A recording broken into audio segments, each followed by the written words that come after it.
कहा जाता है कि हर किसी व्यक्ति के जीवन में एक ऐसा पल आता है जब वह सही गलत की पहचान भूल जाता है, या यूं कहें उसे समझ नहीं आता कि उसे क्या करना चाहिए। ऐसे में कहा जाता है कि इन सभी समस्याओं का समाधान केवल एक ही जगह से मिल सकता है, और वो है श्रीमद् भगवत गीता। जी हाँ, कहा जाता है इंसान को अपने जीवन में कैसी भी असफलताओं का सामना क्यों ना करना पड़े, अगर वह इसमें दिए गए श्री कृष्ण के उपदेशों को अपना लेता है तो उसका जीवन सुधर सकता है। मगर आजकल के भागदौड़ भरे इस जीवन में किसी के पास इतना समय नहीं है कि इसे पढ़ सके और ज्ञान प्राप्त कर सके।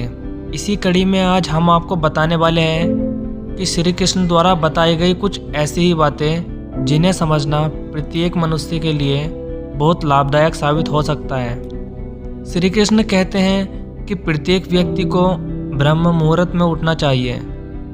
संध्या होने के बाद जब रात्रि का अंधकार सारे संसार को धीरे धीरे अंधकार में निगलने लगता है, तो यही अंधकार ब्रह्म मुहूर्त में भोर होने से ठीक पहले थोड़ा अधिक काला हो जाता है। ठीक ऐसा ही होता है मानव जीवन में। जब हमारे जीवन की समस्याएं अंत पर होती हैं, तो यही समस्याएं एक भीषण समस्या का रूप लेकर हमारे सामने चुनौती बनकर खड़ी हो जाती हैं। ऐसी परिस्थितियों में अधिकतर लोग हार मान जाते हैं, परंतु अगर आप भय न खाए, हार न माने, दृढ़ता के साथ खड़े रहे, तो आप अपने लक्ष्य पर आगे बढ़ते रहेंगे।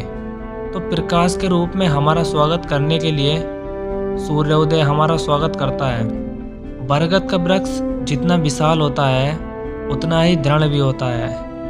पतझड़ में वो सूख जाता है, परंतु दुर्बल नहीं होता, न ही टूटकर गिरता है। मगर इसके विपरीत अगर दलदल में उपजे वृक्ष की बात करें तो वह दिखने में तो बहुत बड़े होते हैं। पतझड़ के आने जाने से उन पर कोई फर्क नहीं पड़ता, वो सदा हरे भरे रहते हैं, परंतु इतने कमज़ोर भी होते हैं कि जल धारण के जरा से ही वेग से भी गिर जाते हैं। मगर क्या आपने कभी सोचा है कि ऐसा क्यों होता है? इसका कारण है जड़ें। जिसकी जड़ें दृढ़ भूमि में हो वो हर प्रकार की क्षति को सहन कर लेता है। इसके विपरीत जिसकी जड़ें दलदल में हो वो अपने आप को उन जड़ों के अनुरूप दुर्बल बना लेता है। कुछ ऐसा ही होता है मनुष्य जो अधर्म, असत्य, कुकर्म पर उपजा होता है। वो समय की एक मार को भी नहीं सह पाता, और जो मनुष्य सत्य से उपजा है वो अपने जीवन की हर समस्याओं को पार कर जाता है। जिसका अर्थ यह हुआ कि आप पर निर्भर करता है कि आप क्या बनना चाहते हो। हमारे जीवन में मित्र और शत्रु बड़ा महत्व रखते हैं। अगर गंभीरता से सोचा जाए तो कोई ऐसा क्षण नहीं है जब हम अपने मित्र और शत्रुओं के बारे में ना सोचते हों।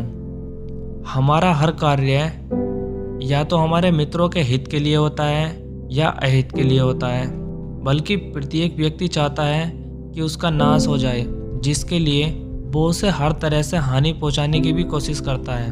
परंतु एक ऐसा भी मंत्र है जिसको अपनाकर आपको ये सभी काम नहीं करने पड़ेंगे और आपके सारे शत्रुओं का नाश भी हो जाएगा।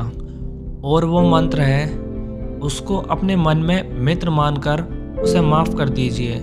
और या फिर उसने आपके साथ कुछ ऐसा किया है जिसे माफ़ नहीं किया जा सकता, या जिसके लिए आप उससे बदला लेना चाहते हैं, तो सबसे पहले तो अपने मन से बदले की भावना को निकाल दीजिए और खुद पर इतना काम करिए, अपने आप को श्रेष्ठ बना लीजिए कि जिससे आप उसके बारे में ना सोचें, बल्कि वो हर पल आपके बारे में सोचे।